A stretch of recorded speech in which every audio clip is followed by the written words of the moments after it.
Sir जय हिंद। जय हिंद जय हिंद। सर क्या हाल है? बस अच्छे हैं, बढ़िया हैं। सर कुछ शिवा राठौर के एक दो तीखे सवाल हैं जिसके लिए हमारी पहचान है कि आज की तारीख में Samajwadi party, Bharatiya Janata party, Congress party, BSP जो देश में प्रदेश में जो एक्टिव पार्टियां हैं वो रूलिंग पार्टी जिसमें आप जिला अध्यक्ष हैं उस पर ये उनके इल्ज़ामात हैं कि मोदी जी ने किसान बिल क्यों वापस लिया। बताएं सर। देखिए, देश हित में जी किसानों के लिए एक कानून बनाया गया था जी और माननीय मोदी जी के द्वारा जी और हमारी सरकार के भिन्न भिन्न जो हमारे प्रतिनिधित्व करने वाले जो लोग हैं, जिसमें कृषि मंत्री जी थे, अन्य विभिन्न सारे लोगों ने किसानों को एक समझाने का प्रयास किया। उनको समझाने में विफलता हुई और फिर किसान की जिद को देखते हुए और किसानों की बात को सर्वोपरि रखते हुए, चूँकि उनका मानना था कि नहीं, किसान बिल वापस होना चाहिए, तो किसानों के हित में और इस देश के हित में लोगों की जो मांग थी उस मांग को ध्यान में रखकर किसान बिल वापस लेने की घोषणा माननीय प्रधानमंत्री जी के द्वारा की गई है। गुड। बहुत एक नया सवाल यहीं पे खड़ा होता है सर। एक मिनट और मैं आपसे कहूँगा जी। माननीय प्रधानमंत्री जी या भारतीय जनता पार्टी की सरकार जी की कोई ऐसी मंशा नहीं है कि जबरदस्ती किसी बिल को, किसी कानून को लागू किया जाए। लोग ज़्यादा अपनी अडिगता पर अडिग थे, वो भी कहीं ना कहीं एक राजनीति का पार्ट था, आप देख ही रहे हैं। तो उसके चलते मतलब उनके हित को ध्यान में रखते हुए, उनकी जिद को ध्यान में रखते हुए किसान बिल वापस लिया गया। तो मैं ये समझूं कि प्रेशर में आके प्रधानमंत्री जी ने अपने द्वारा बनाए हुए किसान हित के बिल थे उन्हें प्रेशर में वापस लिया है। नहीं, प्रेशर में वापस बिल्कुल नहीं लिया, क्योंकि साल भर पीछे, भाई एक साल पीछे जाएं तो एक साल से लोग अपना आंदोलन कर रहे हैं और आंदोलन करने वाले भी एक यूँ कहें पूरा हुजूम किसानों का हो ऐसा नहीं है, एक राजनीति का पार्ट है। जब किसान हित में था तो वापस नहीं लेना चाहिए था और किसान हित में नहीं था तो वो बिल लागू नहीं करना चाहिए था। नहीं, किसान बिल किसान हित में है तो फिर वापस नहीं लेना चाहिए। समझाने का उनको प्रयास भी किया। उसमें आप देखते हैं कि वो एक दो चीज़ों की बात करते हैं कि इसमें एमएसपी को जैसे निश्चित किया जाए। तो सरकार के द्वारा एमएसपी, जब से भारतीय जनता पार्टी की सरकार इस देश में बनी है 2014 के बाद से, आप लगातार देख रहे हैं कि एमएसपी जो किसान की जिन्स है, प्रत्येक जिन्स का उपयुक्त मूल्य प्रतिवर्ष जिस हिसाब से बढ़ना चाहिए सरकार के द्वारा बढ़ाया जा रहा है। आप पूर्ववर्ती सरकारों में देखें, मैंने स्वयं जब से पैदा हुआ हूं तब से मैंने कभी सरकार के द्वारा न बाजरा खरीदते हुए देखा, न मक्का खरीदते हुए देखा, न सरसों खरीदते हुए देखी, न धान खरीदते हुए देखा। पुरानी सरकारें गेहूं को खरीदती थी, धान भी नहीं खरीदती थी। आपकी सरकार में जो इस समय जो धान है, अब इस समय धान का सीजन चल रहा है, तो धान की जो एमएसपी है, जो रेट है, वो क्या लगाया गया, क्या होना चाहिए, किस रेट पे खरीदा जा रहा है? नहीं, जो एमएसपी का रेट है उसमें फाइन क्वालिटी और उसके हिसाब से उसमें क्वालिटियां हैं, क्वालिटियों के हिसाब से अलग अलग रेट हैं, उन रेटों पर धान खरीदा जा रहा है। आप एमएसपी की बात क्यों नहीं मान लेते हैं? जब किसान अड़े हैं, जब आपने जो 3 बिल वापस ले ली तो बिल वापस हो गए, एमएसपी पे भी आ जाइए। नहीं, अब बिल वापस जब हो ही गए हैं, हाँ, तो एमएसपी पे भी दोबारा से उस पर चर्चा रहेगी। चर्चा रह के जो बिल बनेगा संसद में, जो विषय आएंगे, अब तो नया विषय आ गया। किसानों का संयुक्त संगठन की मांग ये है कि किसान बिल तो वापस कर लिए प्रधानमंत्री नरेंद्र मोदी जी ने, लेकिन हम ये चाहते हैं कि जो एमएसपी पे जो मेरी शर्त है उसको भी मान लें। तो राकेश टिकैत यही तो कह रहे हैं कि हमारा एमएसपी की जो गारंटी है वो हमें एमएसपी गारंटी दे दें, इस रेट पे खरीदा जाएगा। अब देखिए, चूंकि किसान कोई बिल बना जी और वो वापस होगा जी वापस होने के बाद पुनः सदन में फिर चर्चा में आएगा। चर्चा में जब आएगा तो निश्चित ही उस पर ध्यान दिया जाएगा। क्यों नहीं ध्यान दिया? तो ये शीतकाल सत्र में पॉसिबल है क्या? नहीं, देखिए, ये हमारे अपर नेतृत्व, हम तो एक जिले की जिम्मेदारी इस समय फिरोजाबाद की पार्टी के द्वारा दी हुई है। यहाँ पार्टी को कैसे मजबूत करना है और पार्टी की संगठनात्मक व्यवस्थाएं कैसी हैं वो सुदृढ़ रहें, उस काम में हम लगे हैं। ये जो विषय या ये क्वेश्चन आपने जो किया है, ये हमारे उच्च सदन का, ऊपर के नेतृत्व का विषय है। ये मेरे से बेहतर जवाब आपका, हम आपको इस क्वेश्चन का हमारा अपर नेतृत्व देगा।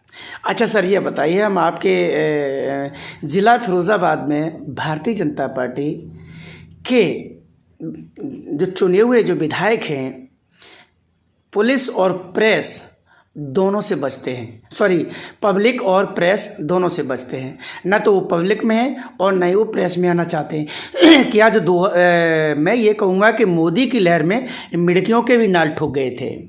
मैं एक बार फिर पुनः दोहरा रहा हूँ कि मोदी जी की लहर में मिड़कियों के भी नाल ठुक गए थे और लोग विधायक हो गए। आज आप से ये कहना चाहता हूँ कि आप पब्लिक और प्रेस से बचकर आप 2022 में चुनाव जीत सकते हैं? बताएं सर, आप जिला अध्यक्ष हैं इसमें रूलिंग पार्टी के। नहीं, विधायकगण सारी जो बैठकें मीटिंगें पब्लिकली रहती हैं उनमें पहुंचते हैं। वो पार्टी की मीटिंगों में जाते हैं लेकिन गांव में नहीं जाते हैं। गांव की पब्लिक उनकी आवास पे जाती है, 4-4 घंटे इंतजार करती है और वो घर से निकल के नहीं आते हैं। सर, हम आई विटनेस हैं, बताओ तो हम वीडियो जारी कर देंगे सर। नहीं, पर्टिकुलर कहीं कोई किसी दिन ऐसा कोई इंसिडेंट किसी विधायक, मैं ऑनलाइन बोल रहा हूँ सर, मैं ऑनलाइन बोल रहा हूँ, मैं प्रमाण पे बात कर रहा हूँ। मैं प्रमाण से आप बात कर रहे हो। कोई किसी दिन एक दिन, देखिए हर व्यक्ति की अपनी व्यक्तिगत लाइफ भी होती है, व्यस्तता भी होती है। तो साल में 365 दिन होते हैं और 5 वर्ष के विधायक का एक कालखंड रहता है। तो कभी किसी दिन कोई समस्या, बिल्कुल आपने सही कहा, किसी दिन कोई समस्या आ सकती है। बिल्कुल आपने सही कहा। 5 साल में जो वेतन आपने जिस दिन फोन किया हो उनको, हो सकता है वो किसी कारणवश भाई पारिवारिक किसी कार्य में व्यस्त हों या कहीं किसी रूटीन की व्यवस्था में व्यस्त हों या पार्टी के किसी काम में व्यस्त हो, ना उठ पाया हो फोन। पब्लिक हिसाब मांगेगी सब। हमने वोट दिया है तो आपने काम क्या किया मेरे गांव में? आपको जो वोट दिया, अब आप फिर जाति के नाम से, धर्म के नाम से, मजहब के नाम से, या आप ये इंतजार कर रहे हैं किस पार्टी की लहर है, 2 करोड़ रुपए 3 करोड़ रुपए दे के हम उस पार्टी में चले जाएंगे। लेकिन वोट तो वही मांगने जाओगे, हम वहाँ मिल जाएंगे आपको खड़े माइक आईडी लिए कि जी अभी उस पार्टी से मांगने आए थे, आज इस पार्टी से मांगने आए, इनमें क्या चेंजिंग हुई? ये तो आप ही की बिरादरी के हैं, ये आप उनकी बिरादरी के हैं, ये आपके रिश्तेदार हैं, ये आपके धर्म के हैं, ये आपके समाज के हैं, ये आपके मज़हब के हैं। ये तो नहीं चल सकता ना। जब विकास का वोट होता है तो जाति के और धर्म के और मजहब पे नहीं मिलेगा ना, विकास पे मिलेगा ना सर। देखिए, भारतीय जनता पार्टी फिर 2022 में केवल और केवल विकास के आधार पर, भारतीय जनता पार्टी सबका साथ, सबका विकास और सबका विश्वास, इस आधार पर काम करती है। हमारा 2022 में जो मूल मुद्दा है वो है विकास। अभी विकास में जब आपको, चूँकि बहुत समय हो जाएगा और मैं पिछली वार्ता में भी आपको सरकार के द्वारा किए हुए कार्य मैंने चलाया था, मैंने आपका इंटरव्यू चलाया था, लोगों ने भी देखा था। सर एक बात बताइए, जैसे आप सिरसागंज बेल्ट आपके में आती है, जिला फिरोजाबाद में आलू का क्षेत्र है ये, यहाँ डीएपी की इतनी बड़ी किल्लत हुई है। हमने जयवीर सिंह जो मंत्री जी हैं, पूर्व मंत्री रहे और आपकी पार्टी में इस समय, मैंने उनसे भी ये सवाल किया था जब मैंने उनका इंटरव्यू लिया था, तो उन्होंने कहा था हाँ साहब हमने महसूस किया है इसको, लेकिन अब नहीं है। तो जब आलू की धराई होती है उस समय डीएपी की किल्लत होती है। अब आदमी की जब फसल पकती है तो वो उसे उसका जो उचित जो वाजिब मूल्य है वो दाम उसे मिलना चाहिए, चाहे वो 50 बीघा का काश्तकार, चाहे 50 बीघा का काश्तकार हो, चाहे वो 10 बीघा का काश्तकार हो। आलू तो नहीं रहा ना, आलू तो नहीं बिका ना सर, आलू तो इतना अच्छा नहीं बिका ना सर। भारतीय जनता पार्टी की जब से प्रदेश में और देश में सरकार बनी है, तब से मैंने कहा नहीं अभी पीछे आपको, प्रत्येक जिन्स का जो खरीद का मूल्य है वो प्रतिवर्ष बढ़ाया गया है। उसका सुखद परिणाम ये रहा है कि आज हमारा खुदरा जो बाजार है, जो खुला बाजार है, एमएसपी के कारण ही उस बाजार में फिर जो गेहूं मतलब बहुत सस्ते रेटों में बिकता था, आज जो हमारा एमएसपी है उससे ऊपर के रेटों में बिक रहा है। आज बाजार में गेहूं 2000 रुपये से ऊपर है, जबकि एमएसपी 1975 रुपये था। तो जब सरसों इतनी महंगी नहीं है तो तेल इतना महंगा क्यों हो रहा है सर? खाने का तेल, जब सरसों इतनी महंगी नहीं है तो खाने का तेल इतना महंगा क्यों है सर? एक सवाल तो यहाँ बन जाता है। सरसों महंगी क्यों नहीं है? हाँ, क्यों नहीं है, मुझे बताइए। महंगी है। कितना अंतर है यूपीए की सरकार में और आपकी सरकार में? कितना बड़ा अंतर है सरसों की महंगाई में? नहीं, सरसों महंगी है तो उसका उचित मूल्य किसको मिल रहा है? किसान को मिल रहा है। उचित मूल्य किसको मिल रहा है? किसान को मिल रहा है। तो महंगाई तो आप कंट्रोल करेंगे ना तेल पे। जो खाद्य पदार्थ जो हैं जिन पे जो टैक्स लग रहे हैं, तो वो महंगाई तो सरकारी नहीं, देखिए, एक तो आप बात करते हैं कि किसान को उचित मूल्य मिलना चाहिए, हैं? और फिर आप उसके द्वारा जो प्रोडक्ट है भाई, चाहे वो गेहूं। नहीं, ये तो सर भंडारण से हो रहा है ना। ये तो बीच के बिचौलिए है ना, वो महंगाई बढ़ा रहे हैं ना सर। ये तो भंडारण से हो रहा है ना। आपसे हमने खरीद लिया 3 रुपया में, हम उसको बाद में बेच रहे हैं 9 रुपये में। बीच में जो हमने जो 6 रुपये हैं वो भंडारण करके कमाए हैं, और बाद में गवर्नमेंट वो टैक्स तो लगे ले ही रही है ना गवर्नमेंट। कहना आसान होता है जी, कहना आसान होता है। एमएसपी की लड़ाई यही तो है ना सर। सर। हम प्रैक्टिकल उसका नहीं देखते और नहीं करते। आरोप प्रत्यारोप चाहे जिस पे लगा लें आप, जब लगा लें, कहने में बहुत आसान है। वो तो मांस की जीभ है, उसको 2 मिनट में इधर से उधर हाल याद कर लें। लेकिन जब तक जैसा आपने व्यापारी वर्ग के लिए कहा कि वो बिचौलिए हैं, ऐसे हैं वैसे हैं, ऐसा नहीं। जब आप व्यापार स्वयं करेंगे, आप पत्रकार हैं, आप व्यापार करके देखिए तो आपको समझ में आ जाएगा कि कितना व्यापार में व्यापारी कमा रहा है। ऐसा नहीं। महंगाई नहीं बढ़ी सर, देखिए, ईमानदारी से कहिएगा। नहीं, चुनाव के प्रभाव में सरकार ने डीजल पेट्रोल के दाम कम किए। चुनाव के प्रभाव में सरकार ने तीनों बिल वापस लिए। चुनाव के प्रभाव में सरकार झुक गई है किसानों के सामने। सर ये सही नहीं है? ये सही नहीं है क्या? नहीं, बिल्कुल सही नहीं है। तो ये डीजल पेट्रोल के दाम पहले क्यों नहीं कम किए गए? चुनाव के टाइम पे क्यों कम किए गए? नहीं, अभी ये बिल वापस क्यों, ये बिल 1 साल से पहले वापस क्यों नहीं लिया गया? अभी क्यों लिया गया? अभी चुनाव यूपी में फरवरी मार्च में होगा। नहीं, मैं मानता हूं, लेकिन चुनाव तो सर पे है ना। चुनाव तो चालू हो चुका सर। नहीं, देखिए, चुनाव अभी कहाँ है? सरगर्मियां चुनाव की सर तेज हो चुकी हैं सर। भारतीय जनता पार्टी इस चीज को कभी ध्यान में 3 दिन देश के प्रधानमंत्री यूपी में दे रहे हैं सर। बहुत बड़ी बात है सर। जब कभी लखनऊ में होते, कभी झांसी में होते सर, आप जानते हो। बताइए आप जी कि जम्मू कश्मीर जो हमारा अभिन्न अंग था जी, और संविधान की 2 धाराओं के तहत वो बिल्कुल अलग था। क्या उस समय जब वो धारा 370 और 35 प्लस पॉइंट है भारतीय जनता पार्टी के लिए। ये प्लस पॉइंट। कौन सा चुनाव था? ये प्लस पॉइंट है। तब कौन सा चुनाव था? मैं मानता हूं ये प्लस पॉइंट। ऐसा नहीं है। देखिए, भारतीय जनता पार्टी कभी भी चुनाव को देके काम नहीं करती। जो हमारा एजेंडा है, जो एजेंडे में है, उन सब चीजों को ध्यान में रखकर कब क्या करना है काम होता है। अच्छा, इस बार चुनाव के एजेंडे में 370 और राम मंदिर रहेगा क्या? नहीं, जब वो मुद्दे ही समाप्त हो गए, जब जम्मू कश्मीर से 370 और 35 से समाप्त हो गई, मंदिर निर्माण प्रारंभ हो गया, तो जो हमने एजेंडे में लिया था वो काम हमने कर दिया, तो फिर उसको एजेंडे में हम क्यों लेंगे? अच्छा, जो झांसी में जो प्रधानमंत्री ने जो विमोचन किया है वहाँ पे, और जो पावर प्लांट वगैरह लगाए गए, या जो मिसाइल के जो उनके लिए, क्या आप उसे एजेंडे में रखेंगे? डिफेंस कॉरिडोर के लिए क्या उसमें आप रखेंगे? ब्रह्मोस मिसाइल के जो वहाँ पे जो उत्पादन के लिए जो प्लांट वगैरह लगाया जा रहा है, क्या ये आपके एजेंडे में रहेगा? देखिए, ये हमारे पार्टी का नेतृत्व एजेंडा बनाने के लिए भी, एक पूरी भारतीय जनता पार्टी में कोई भी निर्णय होता है वो सामूहिक होता है। उसके लिए भी एक कमेटी, भाई एजेंडा बनता है तो एजेंडे के लिए एक कमेटी बनती है, कमेटी तय करती है क्या एजेंडे में हमको रखना है, क्या एजेंडे में नहीं रखना है। तो ये आपको बेहतर क्वेश्चन हमारी जो एजेंडे बनाने वाली टीम रहेगी उससे आप करेंगे, आपको बेहतर जवाब मिलेगा। सर, 2022 के चुनाव में जिला फिरोजाबाद में जो सीटें हैं भारतीय जनता पार्टी के पास, जो विनर कैंडिडेट्स हैं, उनमें कितने ऐसे लोग हैं जो रिपीट होंगे? देखिए, ये तो सवाल है ना, ये तो फिरोजाबाद का सवाल है। ठीक, अच्छा सवाल है आपका। देखिए, भारतीय जनता पार्टी में इंडिविजुअल कोई निर्णय नहीं होता।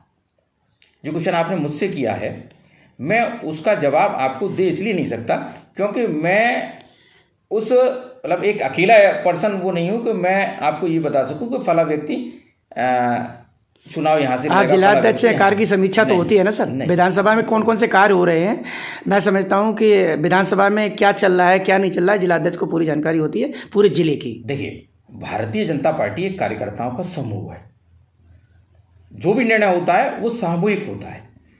उसके लिए हमारा जिला है, क्षेत्र है, प्रदेश है, सब लोग बैठकर एक सामूहिक निर्णय लेते हैं। कहाँ क्या चल रहा है, कैसा चल रहा है, इससे हमारा अपर नेतृत्व बिल्कुल पूरी तरह से जानकारी में हर समय अपडेट रहता है।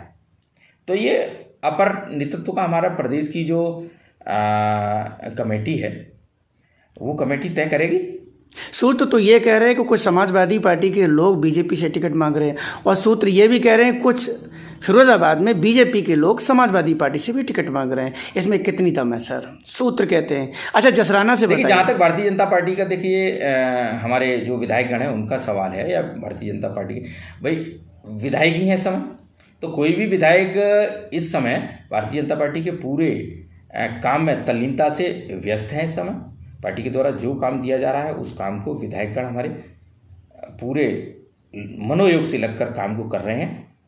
कोई भी समाजवादी पार्टी की तरफ या कोई भी बहुजन समाजवादी पार्टी की तरफ कहीं कोई अग्रसर या कहीं भी कोई ऐसी जानकारी नहीं है कि कोई किसी के संपर्क में कतई नहीं। सब लोग भारतीय जनता पार्टी।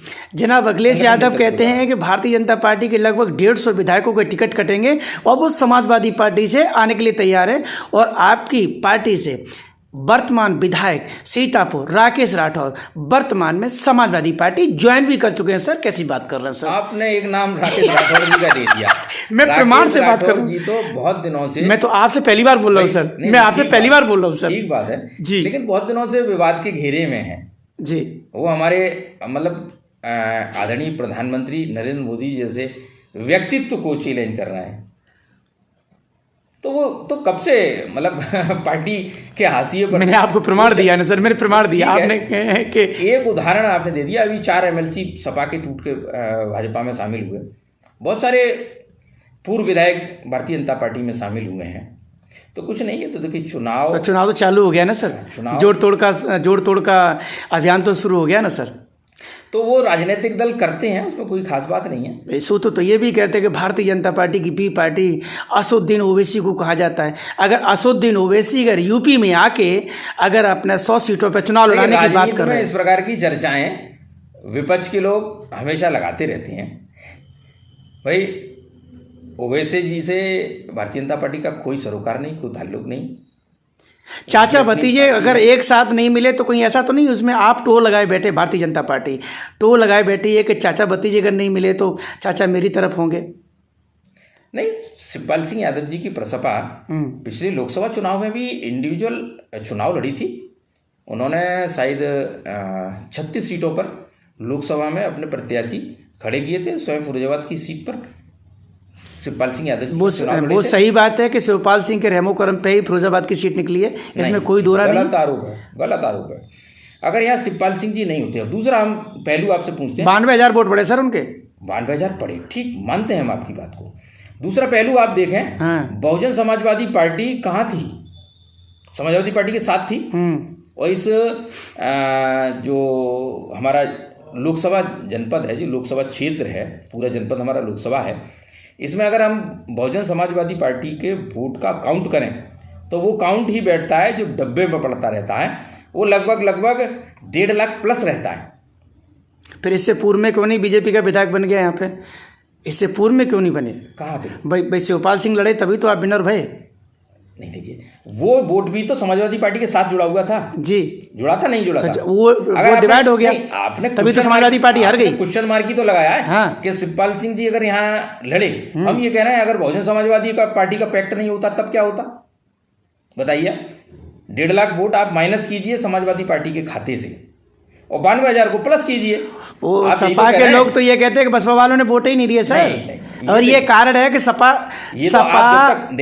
5 पे रहेगी, बसपा 10 पे पहुंच गई 0 से। आप जब तक जमीन पर नहीं होंगे, आप जमीन पर सर बसपा 0 से 10 पे पहुंची है। बूथ देखिए जी, आप बूथ का एनालिसिस करिए जी, तब आपको पता लगेगा कि बहुजन समाजवादी पार्टी। मैं रिजल्ट की बात कर रहा हूं कि बसपा 0 से 10 पे पहुंची है और सपा 5 पे रह गई सर। मैं रिजल्ट की बात कर रहा हूं सर, रिजल्ट की बात कर रहे हैं। हाँ, गठबंधन का अगर बीएसपी के लोगों ने वोट दिया होता तो सपा 5 पे नहीं रहती। नहीं, ये देखिए भिन्न भिन्न सीटों का जो एक कैलकुलेशन रहता है, उस कैलकुलेशन में बसपा फायदा ले गई, समाजवादी पार्टी उसका फायदा नहीं ले पाई।